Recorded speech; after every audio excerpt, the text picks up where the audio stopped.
Nagniningning ang mga mata ng 30 taong gulang na si Berhel nang makita niya ang labis na kasiyahan sa mga mata ng kanyang nobya na si Monica.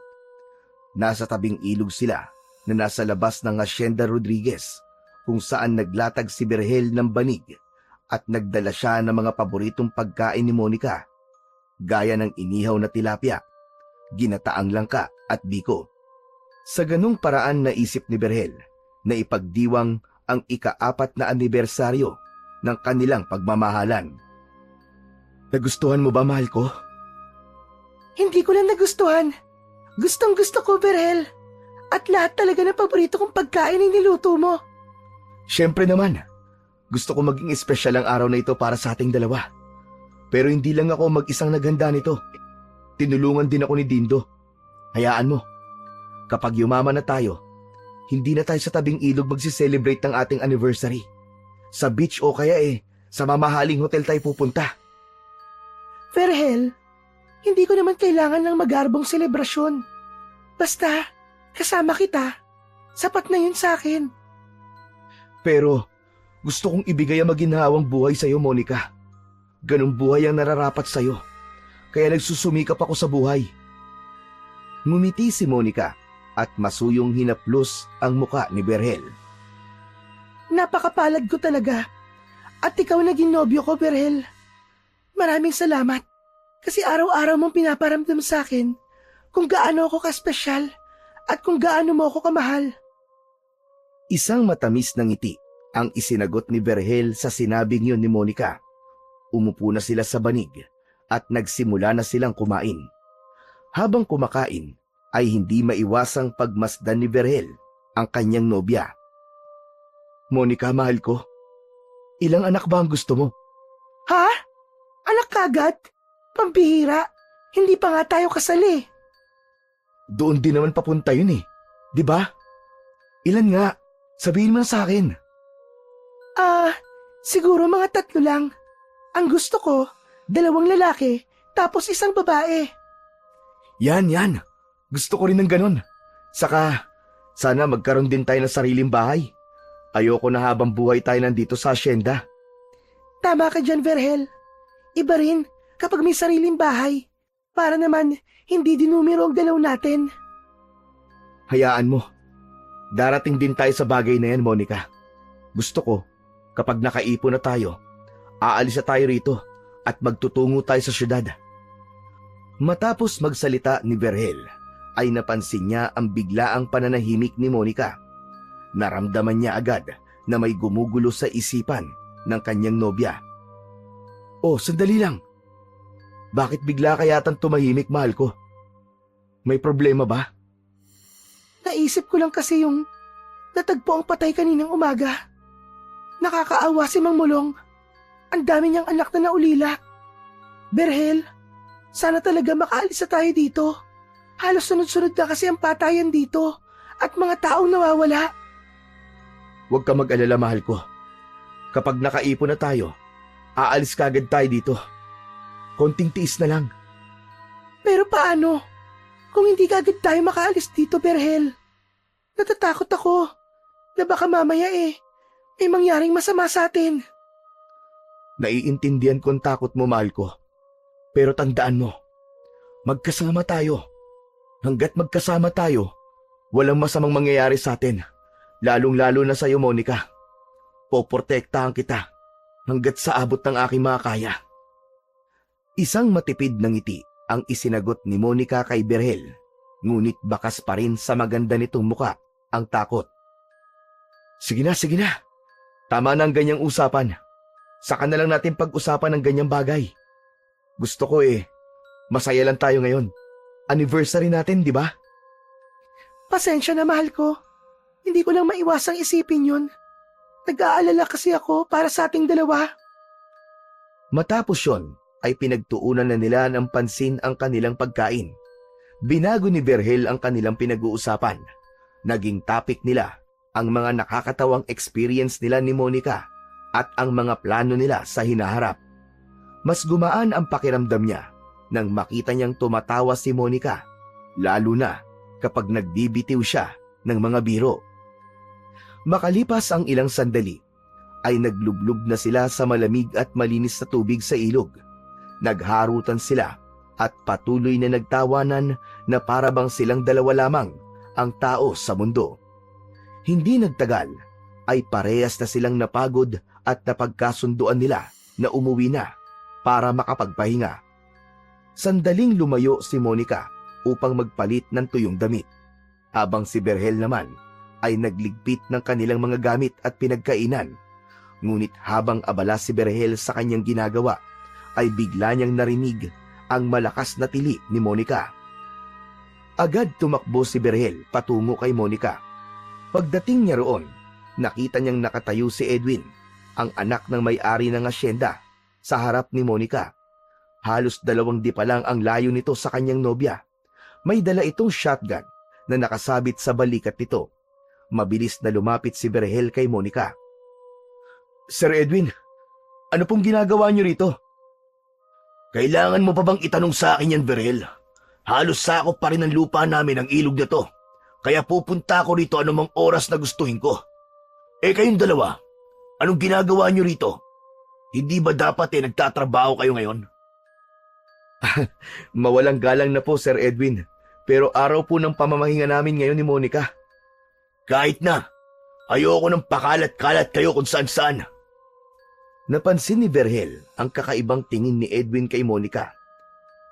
Lalaki rin siya, kaya alam niya na tila may kasamang pagnanasa ang sulyap na ginawa nito sa kanyang nobya.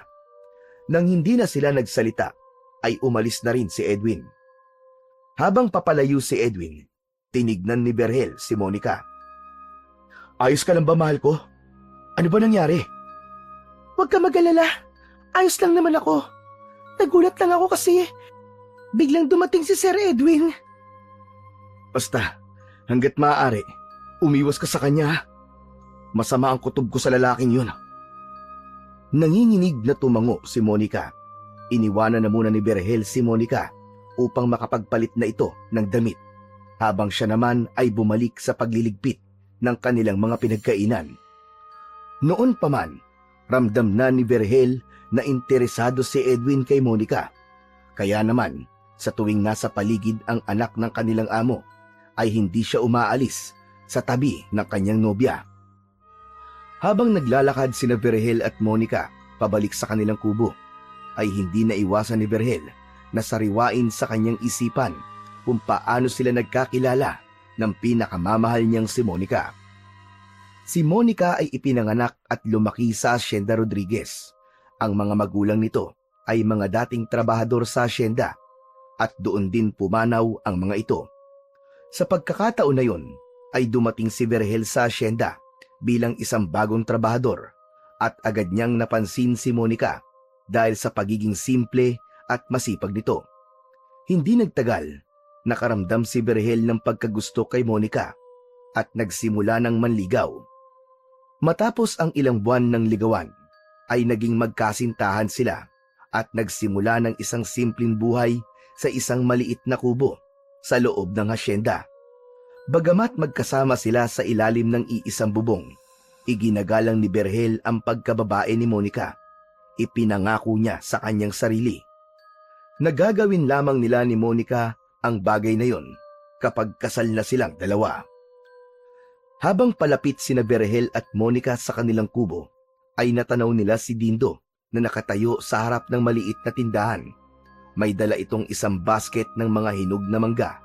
Ang mga mata ni Dindo ay nagliwanag nang makita sina Berhel. Kumaway pa ito habang nakangiti.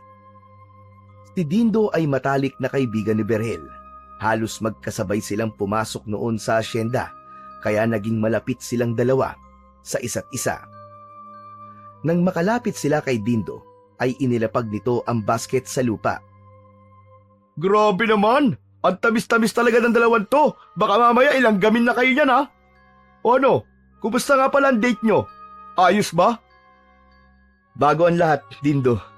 Salamat kasi tinulungan mo ako sa pag-setup dun sa tabing ilog, ha? Maayos naman ang naging date namin. Kaya lang, may biglang sumira eh. Ha? Bakit? Ano nangyari? Akalain mo, bigla ba namang dumating si Sir Edwin? Sumakto pa talaga habang nagpapalit ng damit si Monica. Hindi ko alam kung anong gusto niyang mangyari. Kayo na lang ang umiwas kay Sir Edwin. Ramdam ko talaga na may gusto siya kay Monica eh. Palagi ko siyang nahuhuling nakatingin sa'yo. Tapos kakaibang tingin niya. Parang may kasama bang pagnanasa? Yan nga din ang sinabi ko kay Monica eh. Pero parang ang hirap iwasan ni Sir Edwin. Lalo na't sa kanila tayo nagtatrabaho. Sinabi mo pa. Pero sandali lang, maiba ako. Alam niyo na ba na hindi lang si Sir Edwin ang dapat niyong iwasan? Ano ka mo? Bakit? Anong ibig mo sabihin? Kailangan niyo rin maging maingat sa mga nangyayari sa asyenda. May narinig akong usap-usapan ng mga trabador dun sa tubuan. Ayon sa kanila, aswang ang salarin sa mga patayan na nangyayari dito sa asyenda. Ano? Aswang? Anong ibig mo sabihin? Isa kasi sa mga trabahador ang muntik na mabiktima noong nakaraang gabi bago pa mangyari yung kay Mang Mulong. Nakaligtas siya at ang sabi niya, aswang ang umatake sa kanya. Diyos ko, nakakatakot naman yun, Dindo. Nakakatakot talaga, kaya mag-ingat kayo. Kaya nga sinabi ko sa inyo kagad eh. Pero para hindi kayo takutin para alam niyo lang kung ano talaga nangyayari dito sa loob ng asyenda. Oo nga pala, sa inyo na tong mga manggaw. Regalo ko sa anniversary nyo. O siya, aalis na ako at may kailangan pa akong tapusin. Maraming salamat, Dindo Mag-iingat ka rin. Nang makaalis na si Dindo, ay kinuha na ni Berhel ang isang basket ng mangga at dinala yon sa loob ng kanilang kubo.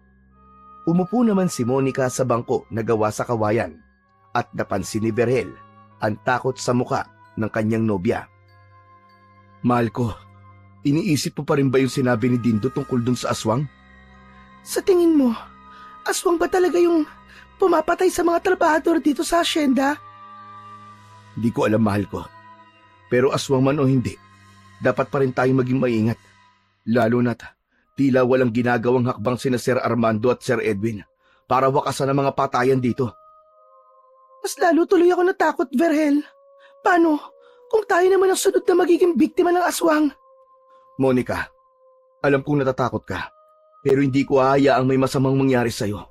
Pangako, hindi kita pababayaan. Maraming salamat, Berhel.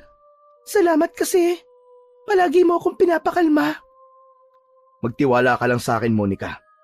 Wala kang dahilan para mag-alala. Hanggat kasama mo ko, mananatili kang ligtas.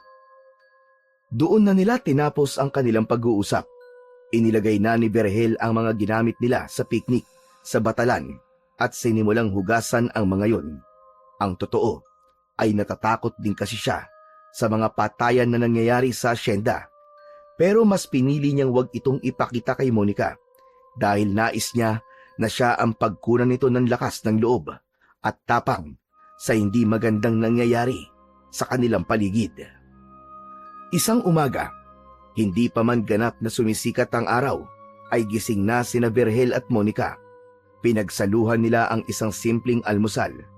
Mainit na kapeng barako, sinangag, pritong itlog at daing na bangus. Matapos nilang kumain, ay naglakad na sila papunta sa kanilang trabaho. Sa kanilang paglalakad, ay napansin nila ang mga trabahador na nagtitipon sa harapan ng malawak na kwadra ng mga kabayo. Nasa harapan ng mga yon, sina Amado at Edwin na nakatayo sa isang mataas na platform. Seryoso ang mukha ng mag-ama at hindi na nagdalawang isip sina Berhel na lumapit doon upang pakinggan ang sinasabi ng dalawa.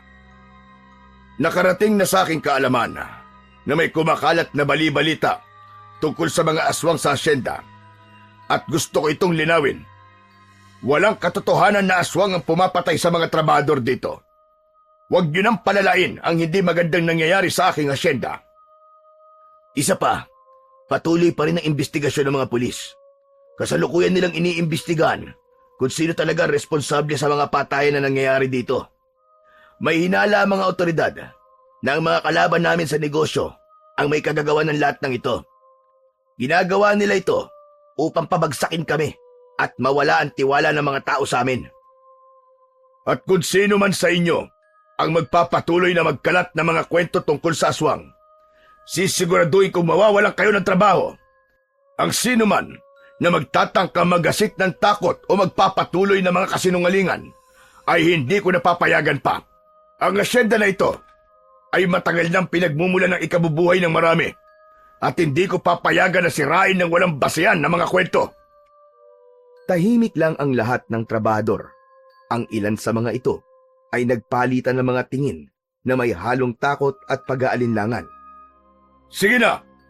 Makakaalis na kayo! Bumalik na kayo sa inyong mga trabaho! Nang mag-alisan na ang mga trabador, ay nagsimula na ring maglakad sina Berhel at Monica patungo sa manukan kung saan sila nagtatrabaho. Imbis na makampante sa sinabi ni na Amado at Edwin, ay mas lalo lang nagkaroon ng alalahanin si Berhel. Habang naglalakad, ay biglang lumapit si Dindo sa kanila. Naniniwala ba kayo sa sinabi ni Amado at Edwin na hindi aswang ang may kagagawa ng mga patayan dito? Dindo, tumahimik ka. Baka mamaya may makarinig sa'yo at isumbong tayo sa mga amo natin. Nakalimutan mo na ba kung anong sabi ni Amado? Kung sino man ang mauhuling pinag-uusapan yung aswang, ay mawawala ng trabaho. Oo nga naman, Dindo. Hindi namin kayang mawala ng trabaho ngayon. Tayo-tayo lang naman na nandito eh. Walang makakarinig sa atin. Saka sina Amado at Edwin lang naman ang nagsabi na hindi aswang ang may kagagawan sa patayan. Lahat ng mga trabador naniniwala na aswang ang totoong salarin. Dindo, ano ba? Tama na. Baka magkaproblema pa tayo. Huwag na natin pag-usapan pa mga bagay na yan. Pero kahit anong saway ni Berhel sa kanyang kaibigan, ay hindi pa rin huminto ang bibig nito. Tsaka alam mo, hindi rin ako naniniwala nag-iimbestiga ang mga pulis. Pakiramdam ko, pati nga mga yun binabayaran ni na Amado para hindi na sila mag-imbestiga. Kailan ba kayo nakakita ng mga pulis dito, maliban sa tuwing may natatagpo ang patay? Dindo, pakiusap, tama na. Ayaw na namin pag-usapan ni Berhel ang tungkol sa bagay na yan. Ayaw namin mawala ng trabaho. Sa sinabing yun ni Monica, ay hindi na nagsalita pa si Dindo. Maya-maya pa, ay nagpaalam na ito upang magtungo sa manggahan kung saan ito nakapwesto. Habang naglalakad, ay laman ng isip ni Berhel ang mga sinabi ni Dindo. Aminado siya na malaki ang posibilidad na totoo ang sinabi ng kanyang kaibigan. May pakiramdam siya na may mga bagay na itinatago at pinoprotektahan sina Amado at Edwin, kaya wala silang ibang pwedeng gawin kundi ang maging maingat, lalo na sa tuwing kumakagat ang dilim. Nang makarating sina Berhel at Monica sa manukan, ay nagsimula na agad sila sa pagtatrabaho. Habang abala si Berhel sa paglilinis sa kulungan ng mga manok, hindi niya maiwasang isipin muli ang tungkol sa mga nangyayari sa asyenda. Kung may sapat na pera lang sana sila ni Monica, hindi na sila kailangan magtiis sa takot at hirap na dulot ng kanilang sitwasyon sa lugar na yon. Maya-maya pa, napansin ni Berhel si Monica na abala sa pagkuha ng mga itlog. Nasa tabi nito si Edwin at kinakausap ang kanyang nobya. Hindi niya sana yon pagtutuunan ng pansin, ngunit napansin niyang tila hindi komportable si Monica.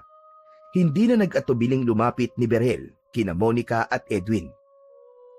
May problema ba, Monica? Hindi nakasagot si Monica, ngunit nang tumingin ito sa kanya, ay napansin niya na tila humihingi ito ng saklolo sa kanya. Mahinang tumawa si Edwin at hinarap nito si Berhel. Nakakainsulto naman yung tanong mo, Berhel. Porket kinakausap ko lang si Monica, may problema ka agad? Mawalang galang na, Sir Edwin. Napansin ko kasi na parang hindi komportable si Monica eh. Monica, ikaw ang tatanungin ko. Hindi ka nga ba komportable sa pinag-uusapan natin? Hindi sumagot si Monica. Yumuko ito at itinuon ang atensyon sa pagkuha ng mga itlog. Sumagot ka, Monica. Hindi ka ba komportable? Komportable po ako, Sir Edwin. Berhel, wala ka naman dapat ikabahala. Tungkol lang sa ginagawa ko rito sa manukan ng tinatanong niya sa akin. O ano? Narinig mo, Berhel? Grabe ka kasi kung makabakod sa syota mo eh. Akala mo naman aagawin ko siya sa'yo. Matapos yung sabihin ni Edwin, ay naglakad na ito palayo. Matiim na tinitigan ni Berhel ang papalayong lalaki. Nang tuluyang makalayo si Edwin, ay hinarap ni Berhel si Monica na sa sandaling yun ay alam niya na nababahala pa rin. Mahal ko, ano ba talagang pinag-uusapan niyo ni Sir Edwin? Wala na siya. Pwede mo bang sabihin sa akin ang totoo? Wala, Berhel. Wala naman siyang sinabing masama. Magtrabaho na lang ulit tayo. Hindi ako babalik sa pagtatrabaho ko hanggat hindi ka sa akin nagsasabi ng totoo. Sabihin mo na, anong sinabi sa'yo ng Edwin na yun? Sandaling tumahimik si Monica. Umangat ang mukha nito at may takot sa mga mata na tumingin kay Berhel. Sinabi sa akin ni Sir Edwin na mas masarap daw ang itlog na meron siya kaysa sa mga itlog na kinukuha ko. Tignan mo na. Hayop talaga. Napakabastos ng Edwin na yun. Ano pang sinabi ni Edwin sa'yo? Ano pa? Tumahimik si Monica at napansin ni Berhel na mas tumindi ang takot sa mukha nito. Muli itong umiwas ng tingin sa kanya. Dahil doon ay mas lalong tumindi ang kagustuhan niya. Laman kung ano ang mga sinabi ni Edwin sa kanyang nobya. Monica, ano pang sinabi sa'yo ni Edwin? Pakiusap. Sagutin mo ang tanong ko. Nagalok siya sa akin ng malaking halaga. Kapalit ng ano? Kapalit ng isang gabi na magkasama kami sa kwarto niya. Agad na naglagablab ang galit sa dibdib ni Berhel. Hindi niya na kayang palampasin ang pambabastos na ginawa ni Edwin kay Monica. Maglalakad na sana siya patungo sa direksyon na pinuntahan ni Edwin. Pero mabilis siyang niyakap ni Monica. Bitiwan mo ako, mahal ko! Bitiwan mo ako! Kailangan kong turuan ng leksyon ng hayop na lalaking yun! Berhel, parang awa mo na. Huwag mo nang kausapin si Edwin. Baka mas lalo lang gumulo. Huwag mo nang palalain ang sitwasyon. Hindi ko kayang palampasin ang ginagawa niya sa'yo, Monica. Ano bang tingin niya sa'yo? Isang bagay na pwede niyang bilhin gamit ang pera niya? Kailangan ko siyang kausapin at ipaunawa sa kanya na hindi dahil tauhan lang nila tayo dito ay pwede niya tayong bastos-bastusin. Ako na nakikiusap sa'yo, Berhel. Baka kung ano pa ang gawin sa'yo ni Sir Edwin. Kilala mo siya. Alam mo kung anong kaya niyang gawin. Matamang tinignan ni Berhel si Monica. Kita niya pa rin ang takot sa mukha nito. Pero alam niya na ang takot na yon ay pwedeng mangyari sa kanya kapag kinausap niya si Edwin. Pinilit na lang niyang kumalma dahil alam niya na wala na siyang magagawa kung hindi ang sundin si Monica upang hindi na ito matakot. Pero Monica, kung hindi ko siya kakausapin, gagawin niya ulit yun sa'yo. Huwag ka mag-alala, kasi hindi naman ako papayag sa gusto niya eh. Kaya huwag mo na siyang kausapin. Huwag mo na siyang patulan. Sige, papalampasin ko ang ginawa niya ngayon sa'yo. Pero kapag inulit niya pa yon, pasensya na. Pero hindi na ako mananahimik. Salamat, Berhel. Salamat. Sige na, magtrabaho na tayo ulit. Ngumiti ng konti si Berhel at niyakap si Monica. Ngunit ang galit niya kay Edwin ay nananatili sa loob niya. Masakit para sa kanya na binastos ang babaeng iniingatan niya. Kaya sinabi niya sa sarili na kapag muling binastos ni Edwin si Monica, ay haharapin niya ito kahit pigilan siya ni Monica. Isang madaling araw, nagising si Berhel sa mahimbing na pagkakatulog nang maramdaman niya ang maalinsangan na paligid. Hindi mainit pero pinagpapawisan siya. Natigilan siya nang makarinig siya ng kaluskos sa labas ng kubo. Tila may naglalakad paikot-ikot sa kubo nila ni Monica. Marahang tumayo si Berhel. Nang umingit ang papag, ay nagising din si Monica at nagtataka nang makita si Berhel na papalabas ng maliit nilang kwarto. Berhel, saan ka pupunta? Parang may tao sa labas. Lalabas lang ako sandali. Ano? Huwag ka na lumabas. Baka kung ano pa mangyari sa'yo. Dito ka na lang. Huwag ka mag-alala. Mag-iingat ako. Lumabas si Berhel sa kwarto nila at kinuha ang itak na nakasabit sa dingding. Lumabas siya ng kubo habang si Monica naman ay nakatayo sa pintuan ng kubo.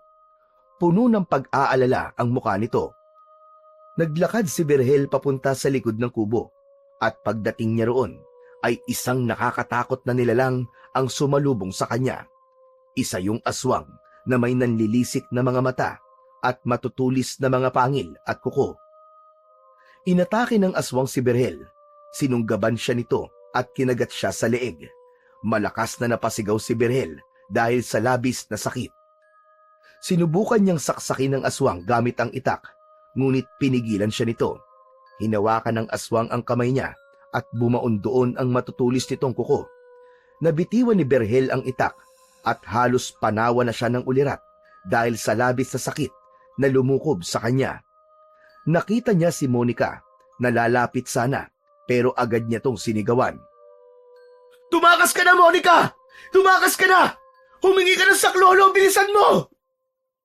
Akmang sasakmalin ng aswang sa leeg si Berhel, ngunit sa huling sandali, narinig nila ang malakas na sigaw ng mga trabahador na tumatakbo papunta sa kanila. May dalang mga sulo na apoy ang mga yon. Sa pagkakataon na yon, ay pinakawalan na ng aswang si Berhel at mabilis itong tumakbo, palayo, hanggang sa tuluyan na yung nilamon ng kadiliman. Mabilis siyang nilapitan ni Monica. Sunod na lumapit sa kanya ang mga trabahador at tinulungan ng mga ito si Berhel na makabangon. Kasama si Dindo sa mga trabahador na naroon. Dindo, kailangan natin siya madala kagad sa ospital. "Oo, sige Monica. Kukuha lang ako ng sasakyan. Sandali lang."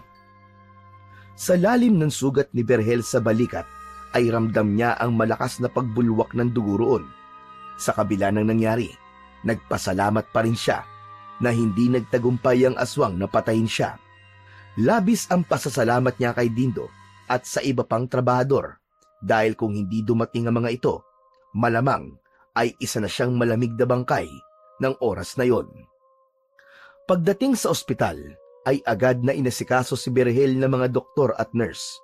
Matapos matahi ang malalim niyang sugat, ay pansamantala siyang dinala sa hospital ward upang doon makapagpahinga ng maayos. Nasa tabi ng higaan niya si Monica na namumugto ang mga mata at labis ang pag-aalala para sa kanya. Kumusta ka na, mahal ko? Masakit pa ba mga sugat mo? Medyo makirot pa, mahal ko. Pero okay lang. Kaya ko naman. Mabuti na lang talaga at dumating si Dindo. Oo nga pala. Nasaan si Dindo? Gusto ko magpasalamat sa kanya at sa mga trabahador na tumulong sa atin. Bumalik na si Dindo sa asyenda. Maaga pa ang trabaho nila mamayang umaga. Kaya pagkatid nila sa atin dito, umalis na rin sila kagad. Sinabi pala sa akin ni Dindo na bumuo sila ng grupo ng mga trabahador na magroronda sa asyenda tuwing gabi. Gusto kasi nila na mahuli yung aswang. Pero Berhel, hindi na talaga ligtas sa asyenda. Hindi ko na kayang manatili pa ron. Kailangan na talaga nating umalis. Huwag ka mag-alala, mahal ko. Hindi na tayo magtatagal doon. Matapos ang nangyari, kahit ako ayoko na manatili ron. May konti naman tayo naipon, di ba? Bahala na kung saan tayo aabot sa perang meron tayo. Ang importante, makaalis tayo sa asyenda sa lalong madaling panahon at makapagsimula ng bagong buhay na walang takot. At higit sa lahat, magkasama tayong dalawa at nagmamahalan. Salamat naman at pumayag ka rin sa gusto kong mangyari, Berhel. Ayokong hintayin na ikaw naman na mapahamak. Hindi ko kakayanin yun. Kaya bago pa mangyari yun, ay aalis na tayo sa asyenda. Nagpatuloy ang pag-uusap ni Berhel at Monica. Pinagplanuhan na nila ang gagawin nila sa oras na makaalis sila sa asyenda. Aminado si Berhel na wala pa silang sapat na pera para magsimula ng panibagong buhay sa ibang lugar. Ngunit natatakot siya na manirahan sa asyenda. Kung siya lang, kaya niyang manatili roon, pero natatakot siya na baka sa susunod na pag-atake ng aswang ay si Monica na ang saktan nito. Kinaumagahan, sinabihan si Berhel na maaari na siyang makalabas. Niresetahan na lang siya nito ng mga gamot na dapat niyang bilhin at tinuruan si Monica kung paano lilinisin ang mga sugat ni Berhel. Sandaling iniwanan ni Monica si Berhel sa ward dahil kailangan itong bayaran ang bill nila. Makalipas ang ilang sandali, ay bumalik na ito at sinabi nito kay Berhel na makakauwi na sila. Paglabas nila ng ospital, nagulat sila nang makita si Edwin na nakatayo sa labas.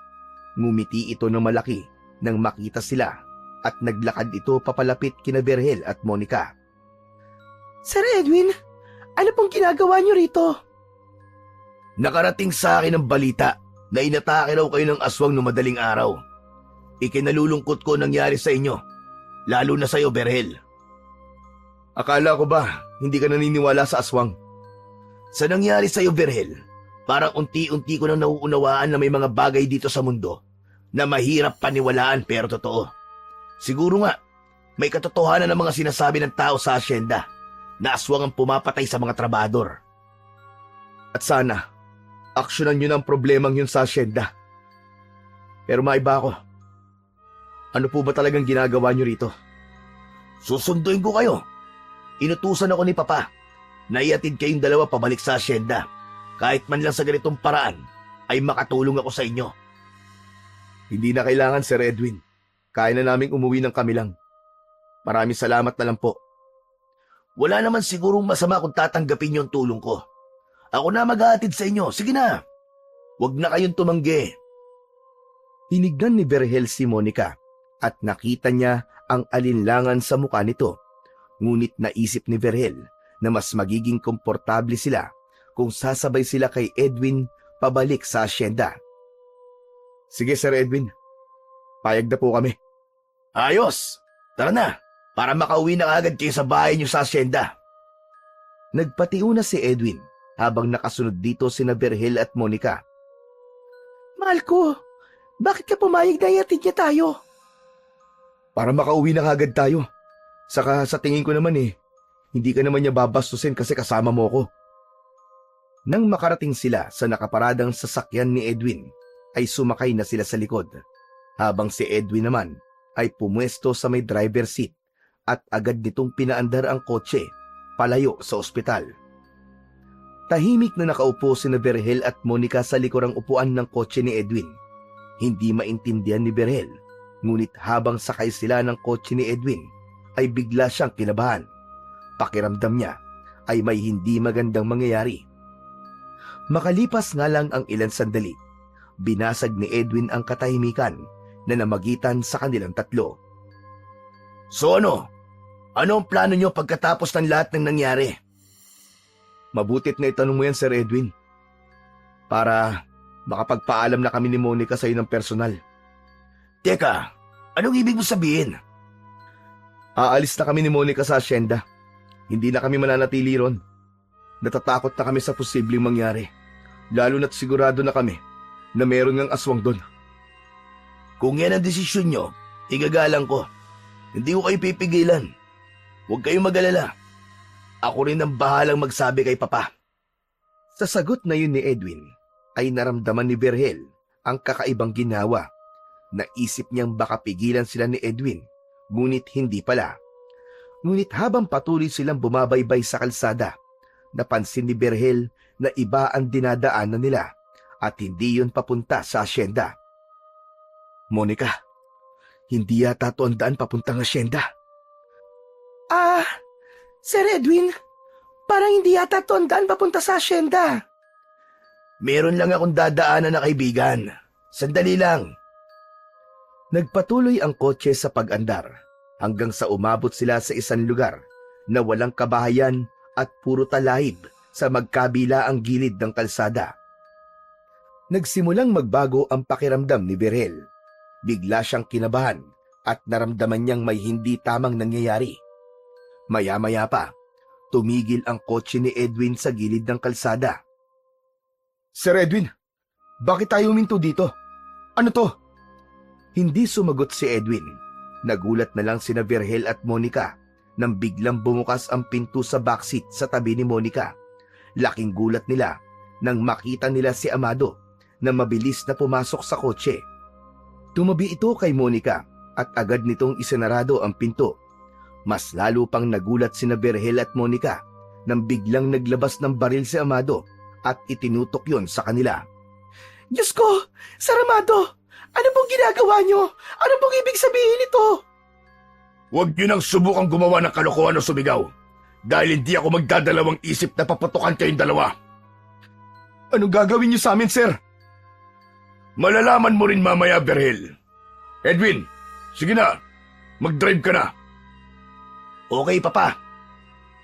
Galit at takot ang naramdaman ni Berhel ng sandaling yun. Napayakap na lang sa kanya si Monica habang nanginginig. Nang umandar na muli ang kotse, agad na nag-isip si Berhel ng paraan para makatakas sila. Ngunit alam niya na wala silang laban sa pagkakataon na yon dahil ramdam niya kay Amado na hindi ito magdadalawang isip na patayin sila kapag gumawa sila ng hindi nito magugustuhan. Ilang oras na bumiyahe sina Berhel sa daan na hindi na pamilyar sa kanila ni Monica. Inabot na sila ng dilim hanggang sa huminto ang kotse sa tapat ng isang lumang warehouse. Bumaba ng sasakyan si Edwin at binuksan ang pinto sa tabi ni Berhel. Nanlaki ang mga mata niya nang tutukan siya nito ng baril. Sige na, bumaba ka na, Berhel. Ano bang gagawin niyo sa amin? Bumaba ka na, sabi! Maraang bumaba mula sa kotse si Berhel. Pagkababa niya ay sinubukan niyang agawin ang baril kay Edwin, pero hindi siya nagtagumpay nang mabilis na mailayo nito sa kanya ang hawak nitong baril. Sa isang iglap, naramdaman ni Berhel ang malakas na paghampas ng baril sa likod ng kanyang ulo. Ang lakas ng palo ay nagdulot sa kanya ng matinding pagkahilo. Ang mga mata ni Berhel ay nagdilim at bumagsak siya sa lupa. Sa pagbabalik ng malay ni Berhel, ay nalaman niyang nasa loob na siya ng warehouse. Bahagya pa ring umiikot ang paningin niya. Nakatali siya sa isang upuan at halos hindi siya makagalaw. Ngunit ang talagang gumimbal kay Berhel ay nang makita niya si Monica na nakahiga sa isang malapad na lamesa. Ang katawan nito ay puno ng mga pasa. Nakatulala ito habang walang tigil ang pag-agos ng luha. Nasa ibabaw ni Monica si Edwin habang ginagawan ng kahalayan ang kanyang nobya. Agad na sumiklab ang puot sa dibdib ni Berhel. Mga hayop kayo! Itigil niyo yan! Itigil niyo yan, mga hayop kayo! Monica! Monica! Ang sigaw ni Berhel ay pumuno sa buong warehouse. Naroon din si Amado na nakatayo at pinapanood ang ginagawa ni Edwin kay Monica. Masayang masaya pa ito habang panay ang hit-hit sa sigarilyo. Sinubukan ni Berhel na makawala mula sa pagkakatali sa upuan. Nagpumigla siya ng ubod lakas at nagwala, pero lahat ng yun ay walang silbi sa higpit ng pagkakatali sa kanya. Patawarin mo ko, Monica. Patawarin mo ko. Patawad. Nang matapos na si Edwin, ay si Amado naman ang pumaibabaw kay Monica. Halos mabaliw na si Berhel ng sandaling yun. Ang mga mata ni Berhel ay puno ng galit at sakit. Ngunit wala siyang magawa. Tanging sigaw at iyak na lang ang tumulong sa kanya upang palabasin ang sakit na kanyang nararamdaman. Makalipas ang ilang sandali, ay natapos na rin sina Amado at Edwin sa pagbaboy sa katawan ni Monica. Nanatili itong nakahiga sa lamesa habang tahimik na lumuluha. Si Berhel naman ay nakatali pa rin sa upuan. Nakayuko siya at tahimik na umiiyak. Pakiramdam niya ay wala siyang silbi ng sandaling yon dahil hindi man lang niya nagawang ipagtanggol ang kanyang pinakamamahal na nobya. Maya-maya pa ay lumapit si Edwin kay Berhel. Umangat ang mukha ni Berhel at sinalubong niya ng tingin si Edwin. Nakangisi ito ng nakakaasar at hindi kakabakasan ng pagsisisi ang muka. Walang hiya kayong dalawa. Mga hayop kayo! Mga hayop! Masahol pa kayo sa demonyo! Ang sarap pala talaga ng girlfriend mo, Berhel. Amoy pinipig. Hayop ka! Hayop! Mga walang kaluluwa! Hayop na kung hayop. Eh, hayop naman kasi ang sarap ng girlfriend mo eh. Matagal ko nang pinagnanasaan si Monica. Hindi ko akalain na ganun din pala si Papa. Aba, akalain mo yun. Pareho pa pala kami ng gusto.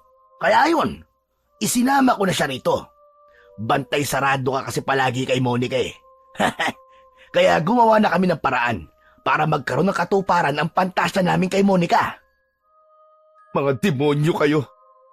Sa oras na makawala ko rito, papatayin ko kayo. Isinusumpa ko. Papatayin ko kayo magkama.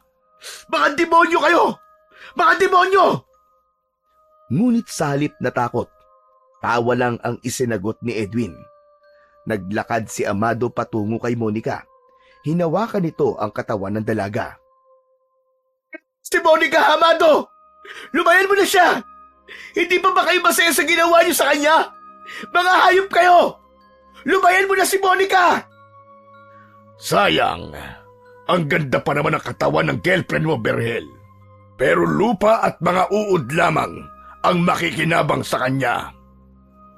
Bago pa man makapagsalita si Berhel, ay inilabas na ni Amado ang baril nito at walang kaabog-abog na pinaputukan nito si Monica sa dibdib.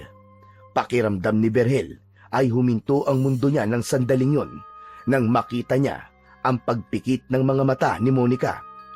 Labis siyang nagimbal sa bilis ng mga pangyayari. Halos mabaliw na siya nang isigaw niya ang pangalan ng kanyang nobya.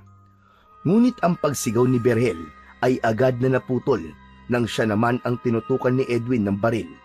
Nang paputokin nito ang baril, ay naramdaman niya ang pagbaon ng bala sa kanyang dibdib. Agad na nagdilim ang paningin niya at matapos yun ay wala na siyang naalala sa mga sumunod na nangyari. Hindi akalain ni Berhel na mabubuhay pa siya matapos siyang barilin sa dibdib ni Edwin. Marahan niyang ibinukas ang kanyang mga mata at doon niya nalaman na hila siya ni Amado sa kanyang mga paa. Habang si Monica naman ay si Edwin ang humihila. Nasa isang kagubatan sila na wala siyang ideya kung saan. Hindi siya gumalaw dahil alam niya na kapag nalaman ni na Edwin na buhay pa siya, ay tutuluyan siya ng mga ito. Makalipas lamang ang ilang sandali, ay huminto na sila. Papa, sigurado ka ba na walang makakakita sa katawan ng dalawang to dito sa hukay? Sigurado ko, Edwin. Ang hukay na yan ay puno ng mga makakamandag na ahas. Kaya walang magpupunta rito. Maglalaho na lang na parang bula sina Berhel at Monica. Wala silang pamilya, kaya wala nang maghahanap sa kanila. Nanatiling hindi gumagalaw si Berhel. Pinag-isipan niya ang mga susunod niyang gagawin upang hindi magtagumpay ang dalawa sa plano ng mga ito. Umalis si Amado sa tabi ni Edwin. Lumapit ito sa katawan ni Monica at hinawakan yun sa dalawang kamay, habang si Edwin naman ay sa mga paa. Binuhat ng dalawa si Monica at inihulog sa hukay na nasa kanilang harapan. Hindi na napigilan pa ni Berhel ang sarili at nagsimula siya gumalaw. Pilit siyang gumapang patungo sa hukay upang tingnan ang nangyari sa kanyang nobya. Ba, tingnan mo nga naman at buhay ka pa palang hayop ka. Talagang matibay ka, ah. Pusa ka ba? At siya man buhay mo? Napahinto sa paggapang si Berhel nang tapakan ni Edwin ang ulo niya. Ipinagdiinan pa nito ang ilalim ng sapatos nito at halos mapahalik na siya sa lupa. Gagawin ko ang lahat para mabuhay. Babalik ako at sisiguraduhin ko makapaghihiganti ako sa inyo. Sa impyerno na lang tayo magkita, Berhel. Doon mo na lang gawin yung paghihiganti na sinasabi mo. Tinulungan ni Amado si Edwin na buhatin si Berhel. Walang kahirap-hirap na naiangat ng dalawa ang katawan niya mula sa lupa. Sa paglingon niya sa hukay ay nakita niya na may kalaliman yun. Dahil sa nangihina pa rin ay hindi na nagawang manlaban pa ni Berhel. Maya-maya pa ay tuluyan na siyang itinapon ni na Edwin sa hukay. Pakiramdam ni Berhel ng mga sandaling yun ay bumagal ang pag-andar ng oras. At habang nahuhulog siya sa hukay, ay nakita niya ang mukha ni na Edwin at Amado na nakasilip sa hukay habang may malademonyong ngiti sa labi ng dalawa. Hanggang sa naramdaman niya ang lakas ng pagbagsak ng katawan niya sa malamig na lupa. Narinig pa niya ang malakas na pagtawa ni na Edwin bago umalis ang mga yon. Gumapang ang kirot sa buong katawan ni Berhel. Luminga siya sa paligid upang hanapin ang katawan ni Monica, ngunit sa hindi maipaliwanag na pangyayari ay hindi niya yon nakita. Maya-maya pa, narinig niya ang pagtunog ng mga ahas sa paligid niya. Wala siyang masyadong makita dahil sa dilim, ngunit ramdam niya ang paggapang ng napakaraming ahas sa kanyang katawan. Ang malamig na katawan ng mga ahas ay gumapang sa kanyang balat. Nang masanay sa dilim ang mga mata ni Berhel, ay doon niya nakita ang isang malaking kobra na mabilis na gumapang papunta sa kanya. Nag-alisan ang maliliit na ahas sa pagdating ng malaking kobra na yon. Pinaluputan siya nun at tumapat ang muka ng ahas sa muka niya. Labis siyang kinilabutan nang makita na tila umiilaw ang mga mata ng kobra. Kulay pula ang mata nun na parang maliliit na bolang apoy. Mabilis siyang tinuklaw ng malaking kobra sa leeg. Naramdaman ni Berhel ang mabilis na pagdaloy ng kamandag nito sa kanyang ugat. Nang magsimula siyang magpumiglas, ay mas lalong humigpit ang pagkakapulupot ng ahas sa kanyang katawan. Pakiramdam niya ay unti-unting nadudurog ang kanyang mga buto. Ang katawan ni Berhel ay tuluyang nawalan ng lakas, hanggang sa tuluyan na siyang nilamon ng kadiliman. Kinaumagahan, biglang nagising si Berhel nang may malamig na hanging dumaan sa kanyang muka. Napasinghap siya at isang malalim na paghigop sa hangin ang kanyang ginawa. Napagtanto niya na nasa ilalim pa rin siya ng hukay. Bumangon siya at tumupo. Makalipas ang ilang minuto, ay marahan siyang tumayo. Ang unang pumasok sa isip niya ay si Monica. Hinanap niya ang katawan ng kanyang nobya, ngunit sa hindi maipaliwanag na dahilan, hindi niya nakita ang bangkay ni Monica sa loob ng hukay. Hanggang sa naramdaman niya ang kakaibang lakas na meron siya ng sandaling yon. Itinaas niya ang kanyang damit at nagulat siya dahil wala na ang sugat niya sa dibdib mula sa tama ng baril. Kinapa niya ang tuklaw ng kobra sa leeg niya at maging yun ay wala na rin. Pakiramdam niya tuloy ay isang masamang panaginip lang ang lahat ng nangyari. Hindi na muna yon inintindi ni Berhel at nagpatuloy siya sa paghahanap sa katawan ni Monica hanggang sa nakita niyang lumabas ang malaking kobra sa isang butas sa isang sulok ng hukay. Papunta yun sa direksyon niya. Titig na titig si Berhel sa kobra dahil hindi niya akalain na sobrang laki pala nun. Sigurado siya na yun din ang kobra na tumuklaw sa leeg niya nung mapunta siya sa hukay na yon. Tila nakatitig ang kobra kay Berhel at hindi niya maintindihan kung bakit tila may malalim na silang koneksyon ng ahas na yon. Hindi natakot si Berhel sa kobra. Sa halip, naramdaman niya na tila kinakausap siya nito gamit ang kanyang isip. Kaya imbis na lumayo sa kobra, ay lumapit pa siya rito. Matiim niyang tinignan ang kobra hanggang sa malinaw niyang naririnig sa kanyang isip ang nais nitong sabihin sa kanya. Nais mo kong tulungan na magigante, hindi ba? Nakuha ni Berhel ang kasagutan sa pagtitig ng kobra sa kanya. Hindi nagtagal, muling gumapang ang kobra sa lupa. Iniunat nito ang katawan nito at namangha siya nang biglang tumigas ang katawan ng kobra at nagbago yun ng anyo. Naging isang tungkod ang malaking kobra na may matutulis na dulo at ang kabilang dulo ng tungkod ay naging kahugis ng ulo ng isang kobra. Walang pagdadalawang isip na kinuha ni Berhel ang tungkod. Tumingala siya sa itaas ng hukay at nagdesisyon siyang lumabas na roon. Maingat at marahan niyang inakyat ang hukay. Nang tuluyan siyang nakalabas mula sa hukay, ay tumama sa mukha niya ang liwanag ng araw. Bumalik sa alaala niya ang lahat ng nangyari. Mula sa pangahalay nina Edwin at Amado kay Monica, hanggang sa ang paghulog ng mga yon sa kanila sa hukay. Hindi maipaliwanag ni Berhel ang puot na nasa puso niya ng sandaling yun. Mga hayop kayo! Babalikan ko kayong dalawa! Papatayin ko kayo! Sisiguraduhin kong pagsisisihan nyo hanggang impyerno ang ginawa nyo kay Monica!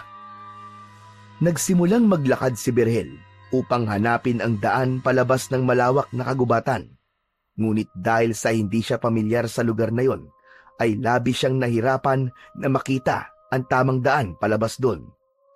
Mabilis na lumipas ang mga oras, pero nanatiling nasa gubat pa rin si Berhel hanggang sa hindi niya na namalayan na gabi na pala. Doon na siya nakaramdam ng pagod na dulot ng walang tigil na paglalakad. Nakakita siya ng isang malaking puno at nagdesisyon siya na doon na muna siya magpapahinga. Humiga si Berhel sa ilalim ng malaking puno at hinayaan niya ang sarili na makapagpahinga para makabawi ng lakas. Pero hindi pa man tumatagal sa pagkakapikit si Berhel nang mabilis niyang iminulat ang kanyang mga mata. Isang kakaibang pakiramdam ang sumiksik sa buong katawan niya. Tila may mata na nagmamasid sa kanya. Hanggang sa isang anino ang nakita niyang gumalaw sa kanyang kaliwa. Mabilis siyang tumayo at doon niya nakita ang isang aswang na naglalaway na parabang isarap na putahe ang tingin sa kanya. Hindi na nag-aksaya ng oras si Berhel. Agad niyang kinuha ang tungkod na may kahugis ng kobra. Nang hawakan niya yon, ay isang kakaibang daloy ng lakas ang gumapang mula sa tungkod patungo sa kanyang buong katawan. Ang pakiramdam niya ay parang may isang hindi maipaliwanag na enerhiya na gumising sa buong pagkatao niya. Sumugod ang aswang kay Berhel. Sinalubong naman ni Berhel ang aswang at pinigilan niya ang akmang pagsakmal na mga matutulis nitong kuko gamit ang tungkod. Tumalon palayo ang aswang, ngunit agad din itong umatake. Doon na nagsimula ang pakikipaglaban ni Berhel sa aswang gamit ang kakaibang lakas at liksi na meron siya. Pakiramdam niya ay hindi na siya tao ng sandaling yon. Ang galaw niya ay maihahalin tulad sa bilis ng isang kobra. Sa kabila ng pagiging mabagsik ng aswang, hindi yun umubras sa lakas at bilis ni Berhel. Hinampas ni Berhel ang katawan ng aswang gamit ang tungkod. Tumilapon ang katawan nito at nagpagulong-gulong sa lupa. Sa isang iglap, tila naging eksperto si Berhel sa pakikipaglaban sa aswang.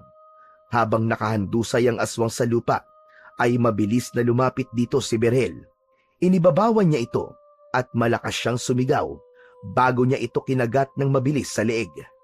Malakas na sumigaw ang aswang. Nangisay ang katawan ng aswang at napansin ni Berhel na ang parteng kinagat niya rito ay bumubula. Tila binuhusan ito ng napakatapang na asido. Nang huminto sa paggalaw ang aswang, ay patuloy pa rin na nilalamon ng tila asido ang katawan nito. Tumayo na si Berhel at may pagtatakang tinignan ang kakaibang nangyari sa aswang, hanggang sa may maramdaman siyang kakaiba sa loob ng kanyang bibig. Ngumanga siya at kinapa niya ang kanyang mga ngipin. Nanlamig siya nang may nakapa siyang dalawang pangil sa itaas na bahagi ng kanyang mga ngipin. Kahit hindi niya yun nakikita, alam niya na ang mga pangil na yon ay maihahalin tulad niya sa pangil ng isang kobra na tumuklaw sa kanya. Sa sandaling yon ay unti-unti nang naintindihan ni Berhel ang lahat. Tinignan niya ang tungkod na hawak niya at napagtanto niya na ang kamandag ng malaking kobra ang nagbigay sa kanya ng kakaibang lakas at bilis. At ang tungkod na yon ay ang kanyang magiging sandata sa pakikipaglaban. Sa sandaling yon ay nasa kanya na ang mutya ng kamandag ng kobra. Isang malademonyong ngisi ang sumilay sa labi ni Berhel. Sigurado siya na dahil doon ay magtatagumpay siya sa paghihiganti niya kina Edwin at Amado. Hindi pa man sumisikat ang araw, ay nagpatuloy na kagad si Berhel sa paglalakad upang makalabas sa kagubatan na yon. At sa pagkakataon na yon, ay nagtagumpay na siyang makita ang kalsada. Mula roon ay muli siyang naglakad upang bumalik sa asyenda, kahit hindi siya sigurado kung ang nilalakaran niya ay ang tamang direksyon papunta sa asyenda nina Edwin at Amado. Sa gitna ng paglalakad ni Berhel ay nakarinig siya ng ugong na paparating na sasakyan. Mabilis siyang nagtago sa makapal na talahib sa gilid ng kalsada. Isang truck na may mga basket ng mangga sa likod ang dumaan at huminto sa gilid ng kalsada. Ilang metro lamang ang layo nun mula sa kinaroroonan ni Berhel. Nanlaki ang mga mata ni Berhel nang mula sa truck ay bumaba ang kaibigan niyang si Dindo. Nagmamadaling nagtungo si Dindo sa gilid ng kalsada upang umihi. Habang umiihi si Dindo, naisip ni Berhel na ang truck na yon ang tanging paraan upang mabilis siyang makabalik sa asyenda. Hindi na siya nagsayang ng oras at tahimik ngunit mabilis siyang umakyat ng truck. Walang nakapansin nang sumakay siya sa likod ng truck at nang isiksik niya ang sarili sa malalaking basket na naroon. Hindi nagtagal ay muling umandar ang truck.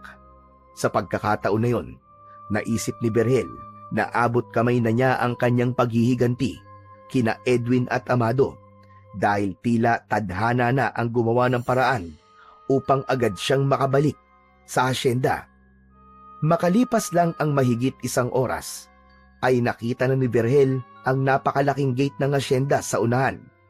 Nang pumasok na ang truck sa asyenda, ay inihanda na ni Berhel ang sarili. Pagdating ng truck sa driveway ng asyenda, ay nagmasid si Berhel sa paligid. Alam niya na bago pa huminto ang truck ay kailangan na niyang bumaba roon dahil malaki ang posibilidad na may ibang makakita sa kanya.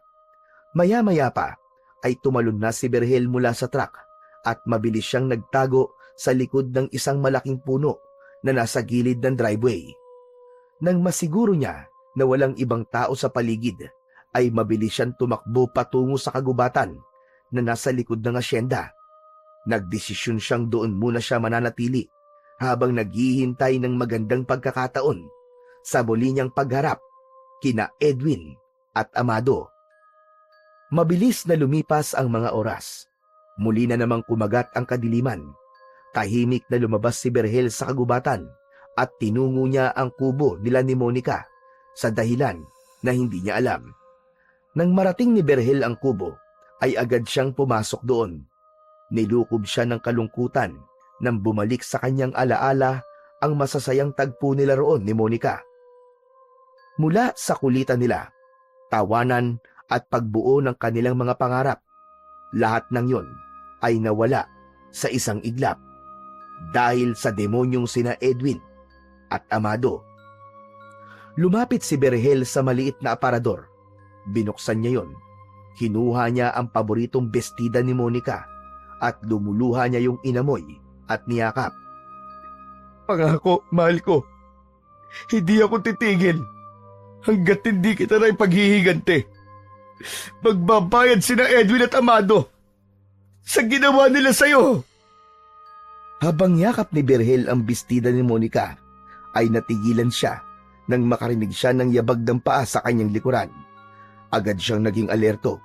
Lumingon siya at kahit paano ay nakahinga siya ng maluwag nang makita niya si Dindo na nakatayo sa pintuan ng kubo. May pagtataka sa muka na lumapit si Dindo sa kanya. Berhel, kalalabas mo lang ba sa ospital? Teka, nasa si Monica? Wala na. Wala na si Monica, Dindo. Wala na siya. Ano? Anong ibig mo sabihin? Nasaan siya? Patay na si Monica, Dindo. Pinatay siya ni na Edwin at Amado. Ano? Seryoso ka ba sa sinasabi mo, Berhel? Paano pinatay? Nang lumabas ako sa ospital, sinundo kami ni Edwin mula sa ospital tapos dinala niya kami sa isang lumang warehouse. At doon, pinagsamantalaan ni na Edwin at Amado si Monica. Pagkatapos, sa kanila to pinatay. Pangahayop sila. Wala akong nagawa dito. Nakatali ako. Demonyo mag-amang yun. Demonyo sila. Diyos ko, sinasabi ko na nga ba, may masamang balak ang Edwin na yun kay Monica eh. Nakakalungkot na umabot sa ganyan ang lahat. Pero, Berhel, paano ka nakaligtas? Paano ka nabuhay? Hindi ko rin alam, Dindo. Pero isa lang ang sigurado ko. Hinayaan ako mabuhay ng Diyos dahil kailangan ko magiganti. Kailangan kong bigyan ng katarungan ang ginawa ng mga hayop na yun kay Monica. Pero Berhel, mahirap yung gusto mong gawin. Makapangyari sina Edwin at Amado. Marami silang pera at kayang-kaya nilang baligtarin ang katotohanan kapag nagharap kayo sa korte. Bakit? Sinabi ko bang sa korte kami maghaharap? Berhel, hindi ko gustong tumatakbo sa isip mo. Baka mapahamak ka lang sa gagawin mo. Alam mo kung anong kayang gawin nila Edwin. At hindi rin nila alam kung anong kayang gawin ng isang kagaya ko na puno ng galit ang puso. Hindi ko kayang hayaan na lang ang nangyari. Papatayin ko sila dito. Papatayin ko silang dalawa. Sandaling tumahimik si Dindo. Bakas ang pagkabahala sa mukha nito. Makalipas ang ilang sandali, ay marahan itong tumango. Kung yun ang magpapagaan sa kalooban mo, hahayaan na kita sa gusto mong gawin. Pero wala ngayon sa asenda sina Edwin at Amado. Nasa bakasyon sila at walang nakakaalam kung kailan sila babalik. Talagang nagawa pa nila magbakasyon matapos ang ginawa nila. Mga walang konsensya. Pero hihintayin ko ang pagbabalik nila. At sa oras na bumalik sila Dindo, sinusumpa ko. Isasakotuparan ko ng paghihiganti ko sa kanila. Tudurugin ko sila. Patuloy siyang tinignan ni Dindo nang may kaba sa mga mata nito. Ngunit wala nang makakapigil pa kay Berhel sa mga plano niya.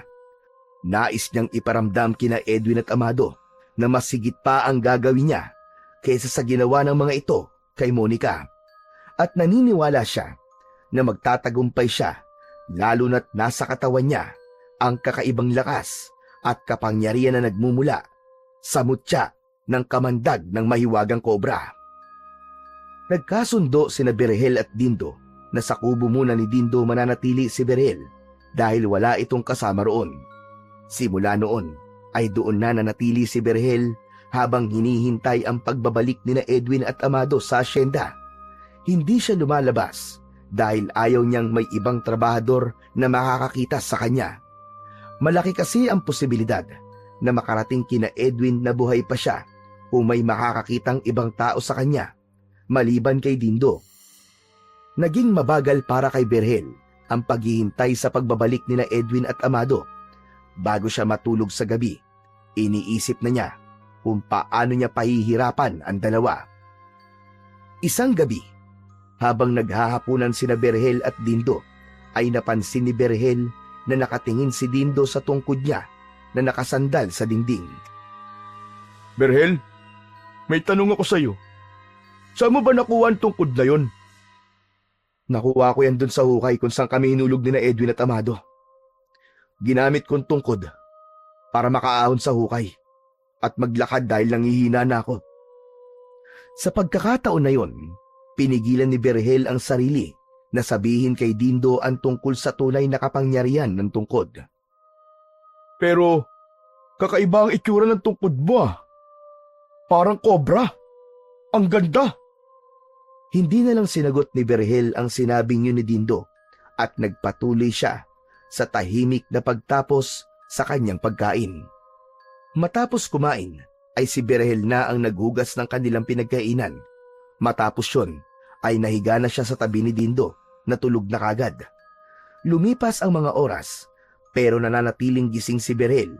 Mailap ang antok sa kanya ng gabing yun kaya nagdesisyon siyang lumabas at maglakad-lakad. Habang naglalakad sa gitna ng kadiliman, ay naalala ni Berhel si Monica at kung paano nila binuo ang kanilang mga plano sa lugar na yon. Ngunit sa gitna ng kanyang pagbabalik tanaw, ay isang sigaw ng lalaki mula sa hindi kalayuan ang kanyang narinig. Agad na naisip ni Berhel ang aswang na pumapatay sa mga trabahador sa asyenda. Marahil ay umaatake na naman ang mga aswang na yun. Alam ni Berhel na hindi pwedeng wala siyang gawin, lalo na at meron na siyang kakaibang mutya at kapangyarihan.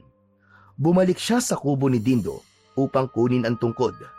Palabas na sana siya nang matigilan siya. Naisip niya na baka may makakita sa kanya at makilala siya. Mabilis siyang naghanap ng bagay na maaari niyang gamitin upang itago ang kanyang pagkakakilanlan. Isang damit na nakasabit sa bintana ang nakita ni Berhel. Kinuha niya yon at ginawang pantakip sa kanyang ilong at bibig. Maigpit niyang itinali ang mga manggas ng damit sa likod ng kanyang ulo at saka siya tuluyang lumabas ng kubo ni Dindo. Tila binubulungan siya ng tungkod kung saan siya pupunta. Hinayaan lang niya ang kanyang mga paa na maglakad hanggang sa mapagtanto niya na ang daan na tinatahak niya ay ang daan patungo sa ilog. Makalipas lamang ang ilang sandali, ay huminto na si Berhel sa paglalakad nang makita niya ang dalawang aswang na inaatake ang isang lalaking walang kalaban-laban sa gilid ng ilog. Hindi na nagdalawang isip si Berhel na kunin ang atensyon ng dalawang aswang. Hoy! Mga demonyo! Lubayan niyo siya! At ako ang harapin niyo! Huminto ang dalawang aswang sa pag-atake sa lalaki. At sabay na tumingin ang mga yon kay Berhel. Nagsimulang maglakad ang mga aswang palapit sa kanya. Huminto ang mga yon nang ilang di pa na lamang ang layo kay Berhel. Ang lakas ng loob mong hamunin kami! Sa tingin mo ba, ay may laban ka sa kagaya namin? Bakit hindi mo subukan? Alisin mo ang takip sa iyong muka. Gusto kong makita kung sino ang susunod namin magiging biktima ngayong gabi. Hindi nyo na kailangan malaman kung sino ako. Dahil sigurado ako na ito na ang huling gabi na makakapambiktima pa kayo. Mabilis na lumapit kay Berhel ang dalawang aswang. Nang makita niyang papasugod sa kanya ang isang aswang, ay mabilis niya yung iniwasan. Malakas niyang inihampas ang dulo ng tungkod sa likod ng aswang. Tumilapon yun at napasubsob sa lupa. Mabilis naman na umatake rin ang isang aswang kay Berhel. Ngunit dahil sa bilis ni Berhel ay hindi yun nagtagumpay nang sinubukan siya nitong sunggaban gamit ang matutulis nitong mga kuko. Magkasabay nang umatake ang dalawang aswang kay Berhel, pero lahat ng atake ng mga yon ay madaling naiiwasan ni Berhel, at kapag nakakakita siya ng pagkakataon ay malakas niyang hinahampas ang mga aswang ng kanyang tungkod. Hindi nagtagal ay nakita ni Berhel ang pagod at panghihina ng dalawang aswang. O ano? Kaya niyo pa ba? Kung ako sa inyo, ay susuko na lang ako. Wala sa bokabularyo namin ang pagsuko. Humanda ka. Kung sino ka man, hindi pa ito ang huli nating paghaharap. Matapos yung sabihin ng aswang, ay mabilis itong umatras kasama ang isa pang aswang. Tumakbo ang mga yon papasok sa malawak na kagubatan sa tabi ng ilog. Hahabulin sana ni Berhel ang mga aswang, pero natigilan siya nang marinig niya ang pagdaing ng lalaking trabahador. Nilapitan niya ang trabahador na noong una ay inakala niyang patay na. Puno ng sugat ang buong katawan nito mula sa kagat at kalmot ng mga aswang. Walang pagdadalawang isip na binuhat niya ang lalaki at inilayo sa lugar na yon. Dinala niya ang lalaki sa harapan ng isang kubo. Maingat niyang inilapag ito sa harapan ng pinto. Kinatok niya ang pinto ng kubo at mabilis siyang tumakbo papunta sa likod ng isang tambak ng dayami upang magtago. Hindi inalis ni Berhel ang mata sa pinto ng kubo. Makalipas lamang ang ilang sandali ay bumukas na ang pinto at isang lalaki ang lumabas. Nakita niya ang gulat sa mukha ng lalaki nang nakita nito ang sugatang lalaki na nasa labas ng bahay nito. Nang makasiguro na si Berhel na meron ng tutulong sa lalaki, ay tahimik siyang lumabas sa kanyang pinagtataguan at nagsimulang maglakad pabalik sa kubo ni Dindo. Pagdating niya sa kubo ng kanyang kaibigan, ay humiga siya kagad sa tabi ng natutulog na si Dindo. Habang binabalikan ni Berhel ang nangyari, ay nakaramdam siya ng kakaibang kasiyahan sa kanyang puso. Isang kasiyahan na dulot ng pagligtas niya sa buhay ng isang tao. Napagtanto ni Berhel na hindi lang siya bumalik sa asyenda upang maghiganti. Naroon din siya upang ipagtanggol ang mga trabahador sa asyenda mula sa mga aswang na patuloy na nambibiktima roon. Kinabukasan ng tanghali, matapos makapagluto ni Berhel ng tanghalian, ay sakto na dumating si Dindo mula sa pagtatrabaho. Agad na inihain ni Berhel ang ulam nila na pritong tilapia na may sausawan na toyo at kalamansi at sili. Inilagay niya sa gitna ng mesa ang isang kaldero ng mainit na kanin. Habang kumakain ang dalawa, ay biglang binasag ni Berhel ang katahimikan. Alam mo, Berhel, umatake na naman pala mga aswang kagabi. Tahimik lang na nakinig si Berhel. Nais niyang sabihin na alam na niya ang bagay na yon, ngunit nanatiling tikom ang kanyang bibig. Ang maganda nga lang, nakaligtas yung trabador na inatake ng mga aswang. Paano raw siya nakaligtas? Ayon dun sa kwento ng nakaligtas na trabador, habang inaatake daw siya ng dalawang aswang, ay meron daw isang lalaki na biglang dumating at nagligtas sa kanya. Nakita daw niya kung paanong nilabanan ng lalaking yun yung mga aswang. Ang lakas at saka ang bilis daw ng lalaki. Nakilala ba ng trabador yung nagligtas sa kanya? Sandaling tumahimik si Dindo. Tila nag-isip muna ito bago muling nagsalita. Hindi raw niya nakilala kasi may takip daw na damit yung ilong at saka bibig ng lalaki. Pero sabi niya, may kakaibang tungkod daw yung nagligtas sa kanya. Yun daw ang ginamit ng lalaki para makipaglaban sa mga aswang. Isang mahabang katahimikan ang namagitan kina Berhel at Dindo. Si Berhel ay hindi na makatingin kay Dindo ng mga sandaling yun dahil may pakiramdam siya na merong hinala ito na siya ang lalaking nakipaglaban sa mga aswang nung nakaraang gabi. Berhel, hindi naman sa pag-aano-ano. Magsabi ka nga sa akin ng totoo. Ikaw ba ang lalaking tinutukoy ng trabador na nagligtas sa kanya mula doon sa mga aswang? Ikaw lang ang kakilala kong may kakaibang tungkod dito sa asyende. Hindi pinansin ni Berhel ang tanong na yon ni Dindo. Nagkunwari siyang wala siyang narinig at nagpatuloy na lamang siya sa kanyang pagkain. Ngunit tila hindi titigil si Dindo hanggat hindi nito nalalaman ang katotohanan, kaya muli itong nagtanong. Hoy, Berhel! Sagutin mo ang tanong ko. Ikaw ba ang lalaking yun? Huwag ka maingay ah. Oo, Dindo. Ako yun. Ako nga nagligtas doon sa trabador mula doon sa dalawang aswang kagabi. Kitams! Sabi ko na nga ba eh. Nang marinig ko doon sa kwento ng trabador ang tungkol sa kakaibang tungkod, aba, ikaw kaagad ang pumasok sa isip ko. Pero Berhel, masyadong delikado ang ginagawa mo ha. Parang pagpapakamatay ng ginagawa mo sa pagharap sa mga aswang. Wala kang dapat na ipag-alala, Dindo. Mas malakas ako kaysa sa mga aswang na yun. Kaya nga sila umatras kagabi kasi alam nila na hindi nila ako kaya. At kailan ka pa nagkaroon ng kakayahan na labanan ng mga aswang? Hindi ba nung inatake ka ng aswang wala ka nagawa? Dahil meron akong kapangyarihan mula sa mutya ng kamandag ng kobra.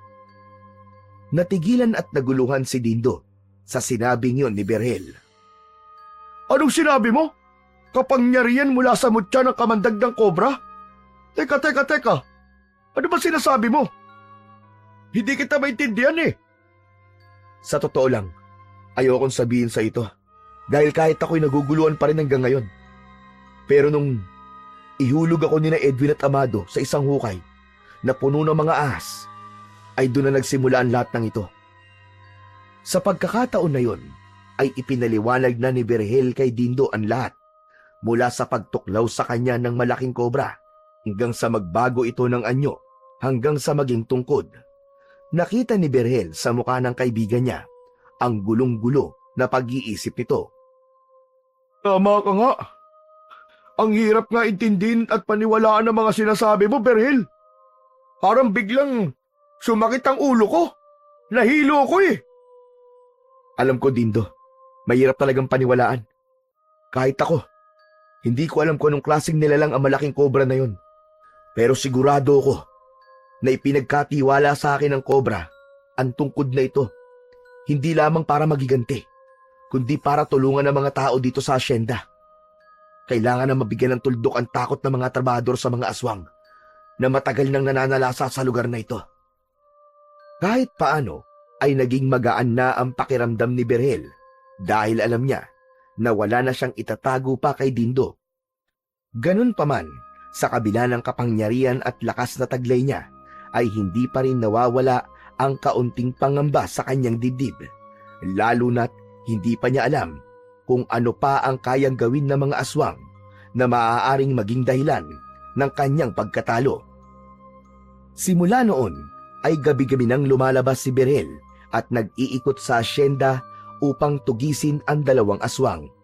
Palagi siyang may nakatakip na damit sa kanyang ilong at bibig upang protektahan ang kanyang pagkakakilanlan. May isang gabi na iniligtas ni Berhel ang isang pamilya na pinasok ng dalawang aswang sa kubo. Muli niyang nakaharap ang mga aswang, ngunit kagaya ng una ay hindi siya nagtagumpay na mapatay ang mga yon dahil sa huli ay tumakas na naman ang dalawa.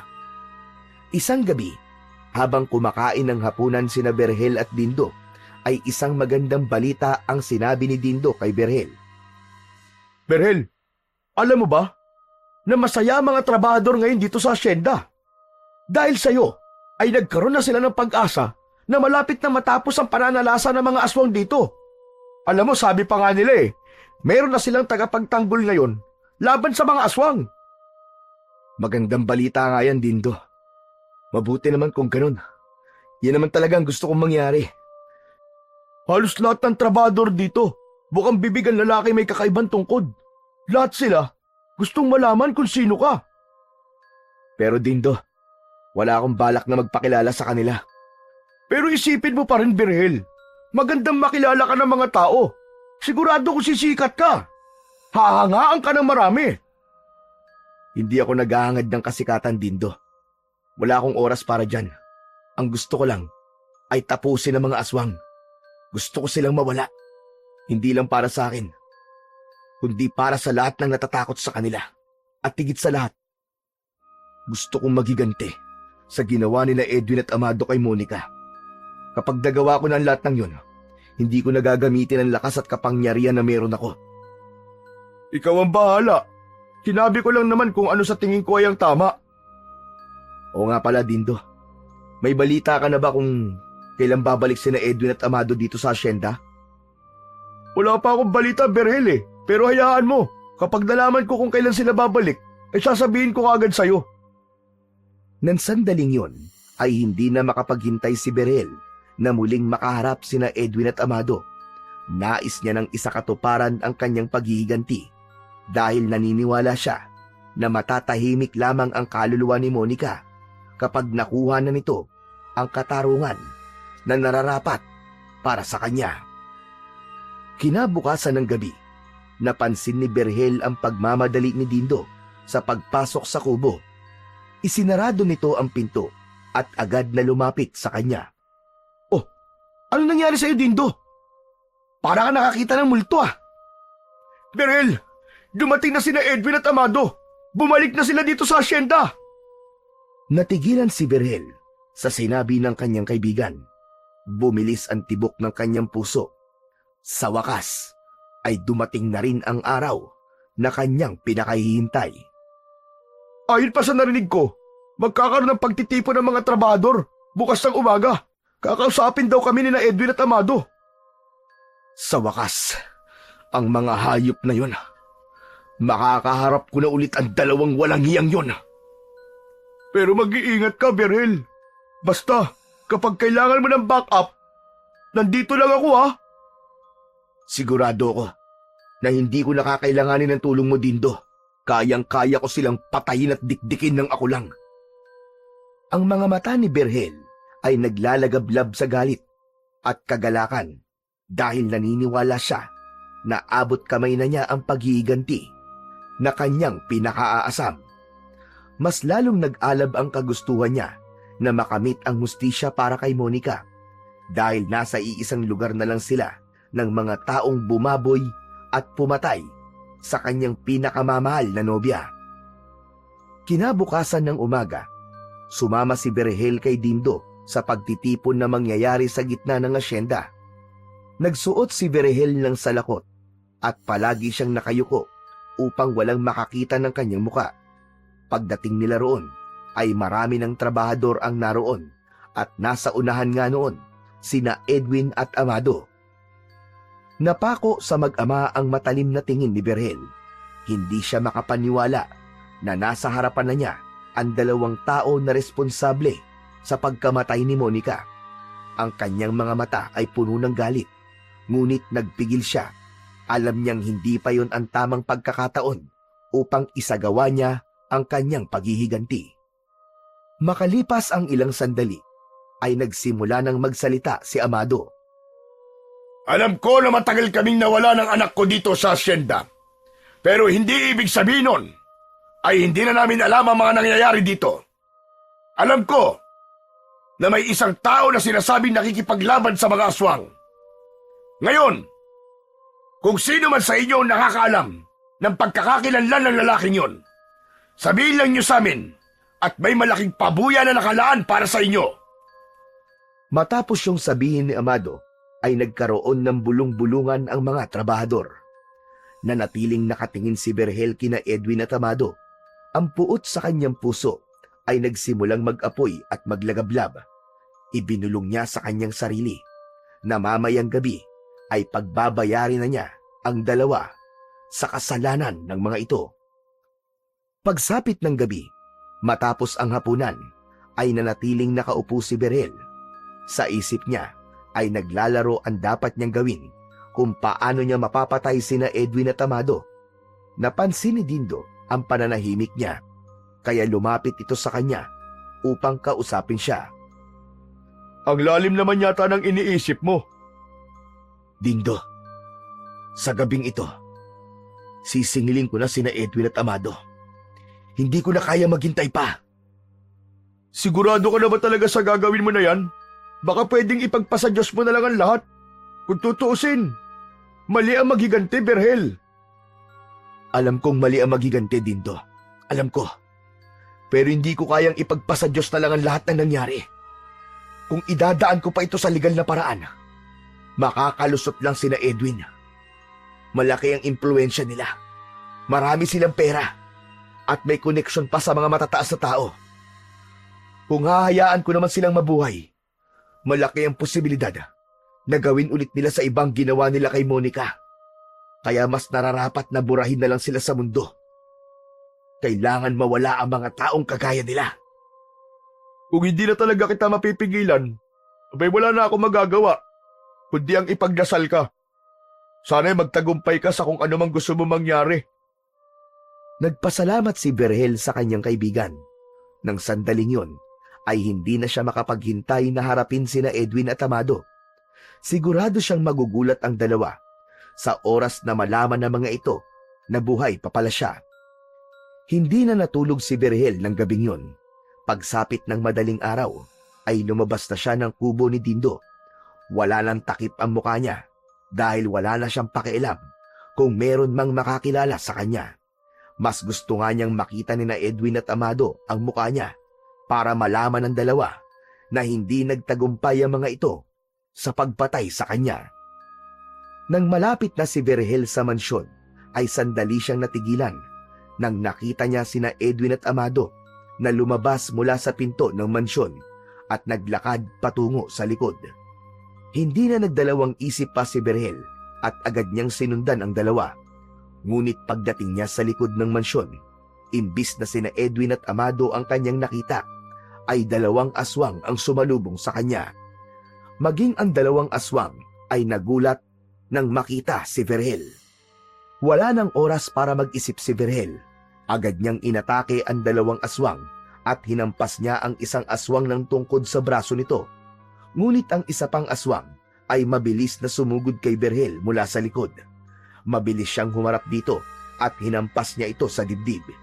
Nagpatuloy ang pakikipaglaban ni Berhel sa dalawang aswang. Ipinamalas niya ang lakas at bilis na dulot ng mutya ng kamandag ng kobra. Lahat ng pag-atake na ginagawa ng mga aswang ay walang kahirap-hirap niyang naiiwasan at nadedepensahan. Habang abala si Berhel sa pakikipaglaban, ay napansin niyang nawala ang isa sa mga aswang. Huli na para malaman niya na nasa likuran pala niya yon. Nagulat na lang siya nang biglang sumampa ang aswang sa likod niya at kinagat siya nito ng mariin sa leeg. Napasigaw si Berhel ng dahil sa sakit nang maramdaman niya ang malalim na pagbaon ng matutulis itong ngipin sa kanyang laman.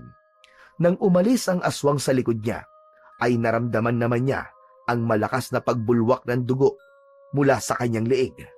Nanghihinang bumagsak si Berhel sa lupa. Agad niyang tinakpan ng palad niya ang sugat niya roon upang kahit paano ay pigilan ang pagdurugo. Habang nakahandusay siya sa lupa, ay lumapit ang dalawang aswang kay Berhel. Sa kabila ng kanyang kalagayan, matalim pa rin ang tingin niya sa dalawa. Hindi ko akalain na buhay ka pa pala, Berhel. Paano ka nakaligtas? Matapos ka naming ihulog sa hukay na puno na makamandag na ahas at may tama ka pa ng bala sa iyong dibdib. Sa sinabing yun ng aswang, ay isang realisasyon ang pumasok sa isip ni Berhel. Labis siyang nagimbal nang mapagtanto niya na ang dalawang aswang na nasa harap niya ay walang iba kundi sina Edwin at Amado. Hayop kayong dalawa! At dapat lang sa inyo ay mamatay! Hindi lang pala si Monica ang pinatay nyo, kundi pati ang mga trabador dito sa asyenda! At susunod ka na sa kanila, Berhel! Tapusin na natin si Berhel, Papa. Pero hayaan mo ko ang gumawa nun. Sa pagkakataon na yon, ay tila tinanggap na ni Berhel ang kanyang kamatayan. Labis ang panghihina na kanyang nararamdaman, dulot ng kanyang sugat sa leeg. Ngunit hindi pa man nakakakilos si Edwin para atakihin siya, ay isang tao ang biglang dumating na labis na ikinagimbal nilang lahat. Nakita nila si Monica na naglalakad palapit sa kanila habang may hawak itong balaraw sa magkabilaan nitong mga kamay. Nanlilisik ang mga mata ni Monica. Inakala ni Berhel na imahinasyon niya lang ang lahat. Ngunit nang magsimulang labanan ni Monica sina Edwin at Amado, ay doon niya napagtanto na hindi yun isang imahinasyon. Mabilis na tumakbo si Monica sa direksyon ni Edwin. Tumalon ito at sumampa ito sa magkabilaang balikat ni Edwin. Malakas na sumigaw si Monica. Bago nito itinarak ng magkasabay ang balaraw sa ibabaw ng ulo ni Edwin. Nang bumagsak sa lupa ang walang buhay na katawan ni Edwin, ay tumayo si Monica at tinignan si Amado. Walang hiya kang babae ka! Hindi kita mapapatawad sa ginawa mo sa anak ko! Aatakihin sana ni Amado si Monica, pero sa isang kisap mata ay bigla itong nawala sa kanilang paningin. Maging si Berhel ay hindi alam kung saan nagpunta ang kanyang nobya. Makalipas ang ilang segundo, biglang sumulpot si Monica sa harapan ni Amado. Bago pa man makagalaw si Amado, ay naitarak na kagad ni Monica ang balaraw sa leeg nito. Nang hugutin nito ang dalawang balaraw, ay biglang bumulwak ang masagalang dugo sa leeg ni Amado at saka ito bumagsak sa lupa. Matapos mapaslang ni Monica sina Edwin at Amado, ay humarap ito kay Berhel. Hindi pa rin makapaniwala si Berhel sa kanyang nakikita. Hindi siya makapaniwala na buhay pa pala ang kanyang pinakamamahal na si Monica. Hindi na napigilan pa ni Berhel ang mapaluha nang marahang lumapit si Monica sa kanya. Lumuhod si Monica sa harapan niya at masuyo nitong hinaplos ang kanyang muka. Monica, ikaw ba talaga yan? Buhay ka, mahal ko? Oo, Berhel. Ako ito. Salamat sa Diyos. At buhay ka rin kagaya ko.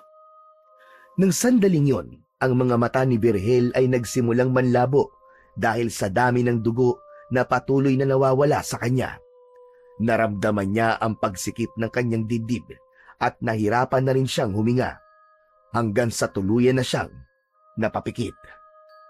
Inisip ni Berhel na kung mamamatay na siya ng sandaling yon, ay masasabi niyang napakasaya niya sapagkat bago niya lisanin ang mundong yon, ay ang mukha ng babaeng pinakamamahal niya ang huli niyang nasilayan. Nang muling bumalik ang ulirat ni Berhel, ay naramdaman niya na nakahiga na siya sa isang malambot na kama. Nanghihina pa siya, ngunit ramdam niya na malayo na siya sa bingit ng kamatayan. Sa pagbaling niya sa kanyang kaliwa, ay nakita niya si Monica na umiiyak ngunit may kasiyahan sa muka. Salamat sa Diyos! At gising ka na, Berhel! Hindi pa rin makapaniwala si Berhel na nasa harapan niya si Monica. Puno pa rin siya ng pagtataka kung paanong nabuhay rin ito matapos ang lahat ng ginawa dito ni na Edwin at Amado. Inabot ni Berhel ang isang kamay ni Monica at masuyo niya itong pinisil. Monica? Totoo nga. Buhay ka, Monica! Buhay ka, mahal ko! Oo, Berhel. Buhay din ako kagaya mo. Pero, paano nangyari? Paano ka nabuhay? Sa totoo lang, hindi ko rin kayang ipaliwanag ng malinaw ang lahat. Nagising na lang ako sa isang parte ng gubat at may 2 kobra na nakapalupot sa katawan ko. Parang pinoprotektahan nila ako. At nang magising ako, wala na ang mga sugat sa katawan ko. At ang 2 kobra, nagbago sila ng anyo. Naging mga balaraw sila. Ang totoo, matagal na ako nasa asyenda at naghihintay ng pagkakataon para magiganti. Sandaling natahimik si Berhel. Maya-maya pa ay ikinuwento na rin niya kay Monica ang nangyari sa kanya. Parehas pala nangyari sa atin, Monica. Sa akin naman, isang malaking kobra ang kumagat sa akin. At nang magising ako, bigla na lamang naging tungkod ang kobra. Yun ang naging sandata ko para labanan ng mga aswang na hindi ko akalain na sina Edwin at Amado pala. Hindi man natin alam kung ano talaga nangyari. Ang importante ay nawakasan na natin ang kasamaan nila at buhay tayong 2, mahal ko. Tama ka, mahal ko. Binigyan pa tayo ng pagkakataon ng Diyos para bigyan ng katuparan ng lahat ng plano at mga pangarap natin. Yumuko si Monica at ginawaran nito ng mabilis na halik sa labi si Berhel. Matapos yun, ay mahigpit silang nagyakap. Walang tigil ang luha nilang 2. Walang ibang naramdaman si Berhel, kundi kasiyahan dahil wala na sina Edwin at Amado. Ibig sabihin, nakamit na nila ang hustisya sa ginawa ng mga yon sa kanila. At matitigil na rin ang pag-atake ng mga aswang sa asyenda. Makalipas ang ilang araw, matapos makalabas ni Berhel sa ospital, ay nagdesisyon na sila ni Monica na lisanin ng tuluyan ang hasyenda upang iwanan na roon ang lahat ng hindi magagandang karanasan na meron sila. Isang umaga, nasa bus station ang magkasintahan habang naghihintay ng bus papunta sa Maynila. Bukod sa mga damit, dala rin nila ang tungkod at ang mga balaraw na naging sandata nila sa pagkamit ng katarungan. Nasa tabi nila si Dindo na kanina pa umiiyak dahil aalis na sila. Dindo, tama na nga ang pag-iyak mo. Magkikita pa naman tayo pambihira ka naman tao ka, oo. Lalo kang pumapangit Tumigil ka nga dyan. Naiiyak na nga ako Nakasaro pa ako. O siya, ano pa bang magagawa ko? Basta, mag-iingat kayo Kung may pagkakataon kayo, bumisita naman kayo sa akin.